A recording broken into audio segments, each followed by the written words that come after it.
Here's my tutorial for Positive Chemistry, Unit 16. We are on 16.2.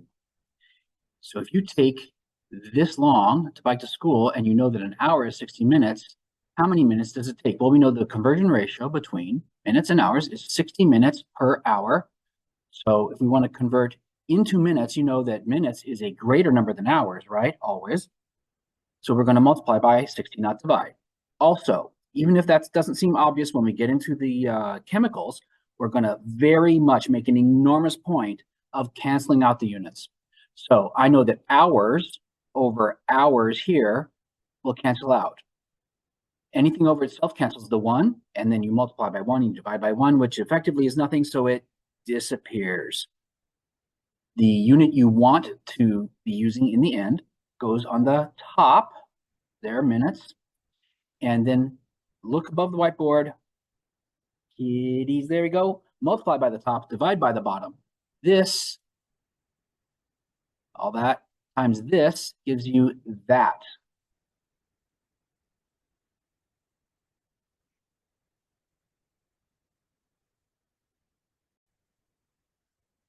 Now I'm in 16.3. If we know that 4 reams is what we have, well, we know that a ream is 500 sheets. Tells you up here. A ream is that pack of paper you get in a case of paper. So I want to convert out of 4 reams to sheets. Therefore, what I want in units goes on top. What I want to cancel out goes on the bottom. And I put in the conversion factor. It is 500 per 1. It is not 1 per 500. It's 500 sheets per 1. Multiply by the top, divide by the bottom. The bottom is 1, so you can forget it. In this case, dividing by 1 does you no good. And 4 times 500 is 2,000 sheets. Now I'm in 16.6. They give us a grams that we have. This is just what you happen to have. And then kids get confused. And they say, no, no, no, I added it up. And that's not the mass of pentanol. That's not we're talking about right here, what you happen to have on the desk. That could be anything. That's like saying, but eggs don't weigh that much. But I'm talking about what you have in the refrigerator. In this case, right here, I'm talking about what you have. I have this much. Now, they told us that the weight of this is this many grams per mole, because we're going to get to finding how much it is on our own, calculating that number later in a minute. But they're telling us it's this many grams if you have one group called a mole of it. So it's 1 mole, and this grams per mole is always 1 mole. It's always 1 mole when you're doing grams per mole. So 1 mole goes on the top because I want my answer to be in moles. Grams goes on the bottom because I want grams to cancel out with grams. I know the ratio is 1 to 88.17 because they told me up there. Multiply by the top, divide by 1 does no good. Divide by the bottom, and we get that number of moles. Now I'm in 16.9. We're going to find the molar mass on our own. Here is our chemical formula. So the ratio is 8 to 16. So the number of atoms in the compound for 1 molecule, or if it's ionic, they say 1 formula unit, but that's essentially the same idea. In 1 molecule, there is a ratio of 8 to 16, and you can't just put 2 to 1, okay?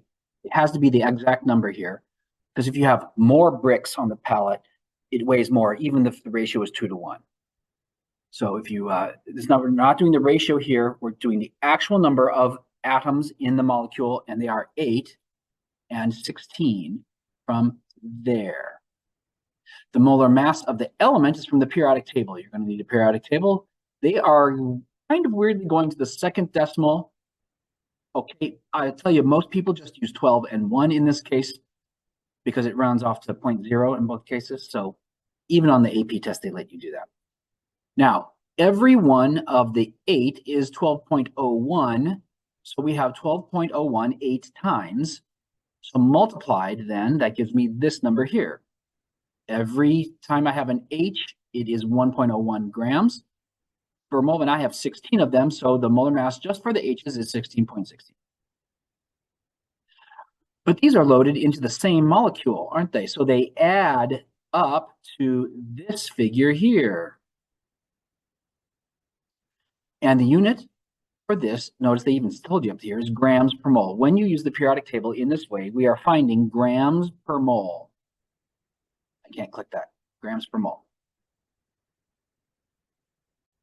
Here is 16.10. Here it tells me the ratio of the, not just the ratio, the count of the atoms. So I have 2 lithiums, 1 chromium, and 4 oxygens. According to the periodic table, every lithium is 6.97. Again, they're using 2 decimals, which I find a little weird, but sure. That is 52, and that is 16. If you have 1 52, then you have 52. If you have 2 6.97s, you have 13.94, etc. Then these all add up like we just said before. These add this column only, and it gives you that. And the unit is grams per mole. Now we can use that back in the kind of problem that we did before. If you happen to have 8.91 moles, which I think they mentioned back there, you happen to have this much. You could have any amount in the world. You happen to have this much, but you know that it is a characteristic of this. It's not a molecule, it's a formula unit. This chemical, the formula mass is, or the molar mass is 129.94 grams per mole, because it is a fact of nature. So if you have 8.91 moles of it, I want to convert it to grams.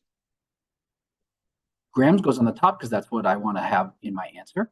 Moles goes on the bottom because I want to cancel out the unit that I have. I know the ratio is 129.94 for every 1, and it's always per 1 mole, always per 1 mole. Moles cancels out, slash, slash. Grams is my answer when I multiply by the top and divide by the bottom. There we go, I get my answer there. Here's 16.11. You're going to need some scratch paper for this one, and a very much calculator, of course. And they've stopped laying it out for you. And I cannot stress enough how much this is going to come up. If you don't get this point, the rest of the semester is probably just going to be an F. Please get the point. Please ask questions. I like to help. It's going to come up, no kidding, another 500 to 700 times this semester.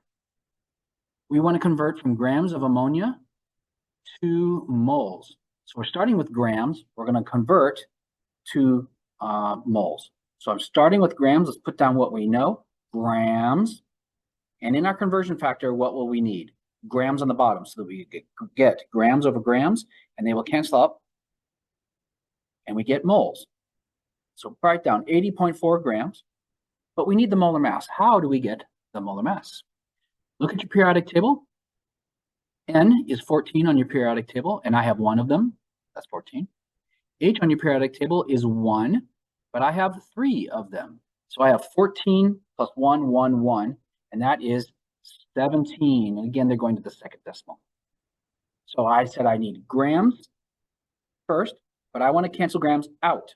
So the grams is on the bottom, so they cancel out. That means the moles is on the top, moles over grams. This flips over, but conversion ratios flip and are true either way. Is it 3 feet per yard, or is it 1 yard per 3 feet? It doesn't matter which way you view it, it's still true. Conversion factors flip as needed. So we're going to take the 80.4 grams. We're going to do moles over grams, and that means you're going to multiply by 1 and divide by the 17.04.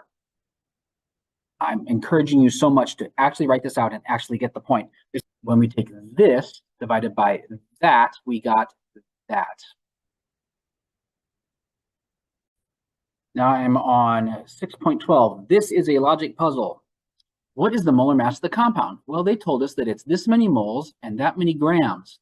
And the molar mass is grams per mole. Can't click. So take your grams, put them over the moles, and divide. So that number divided by that number gave me a molar mass of that. I happen to know off my periodic table that the molar mass of chlorine is this. They went to 2 decimals. I know that I have 2 of them there. So this is the molar mass. I have 2 of them. Therefore, it is, the chlorine is worth 70.9 grams per mole of the total of the 111.